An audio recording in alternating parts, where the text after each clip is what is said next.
The polls are finally reflecting what I've been saying is happening, that Romney is pulling out to a decisive lead in this election. That's what we'll talk about in today's video. If you've been watching me on these videos and on Fox News, I'm almost the only one who's been saying that Romney's going to win by a landslide. And I'm basing that on how I read polls and understanding that the undecided vote always goes against the incumbent. And I've also been following that the polls that show this as a tight race are polls of registered voters, whereas Rasmussen does polls of likely voters. And the fact that Obama's doing better among registered voters than likely voters doesn't show his strength, it shows his weakness, because he can't get his people out to vote. And that's why he's becoming so bellicose and so populist and so acerbic and nasty in his campaign, to heighten the anger among his base and increase the turnout, which he hopes would bail him out. But Rasmussen, in his poll of likely voters, now has Obama with a 7 or 8 point deficit to Romney, 50 to 43. Another day it was 50 to 42. My own polling has it even more, has almost a 10-point margin between the two of them. So, and that's not 10 points. That's really 15 or 20 points when the undecided gets counted and goes against the incumbent.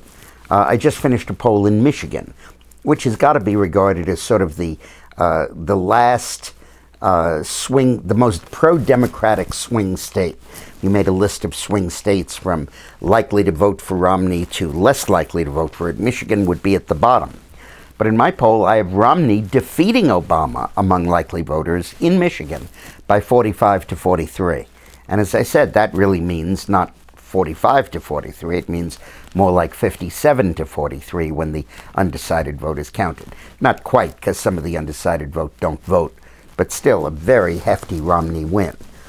And the thing that I've been finding in all of my polling, which is fascinating, is that Obama's personal favorability that used to be 15 or 20 points higher than his job approval now is actually lower than his job approval by 2 or 3 points.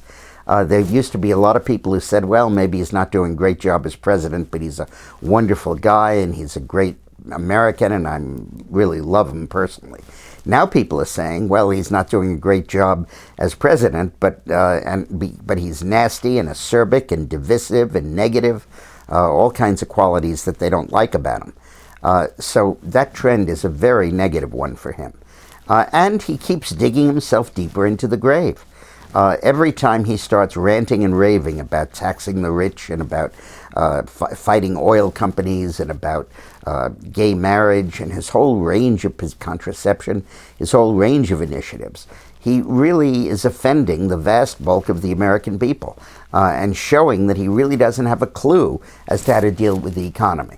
You know, in 1992, Carville came up with the line, "It's the economy, stupid," when people would ask, what's the issue?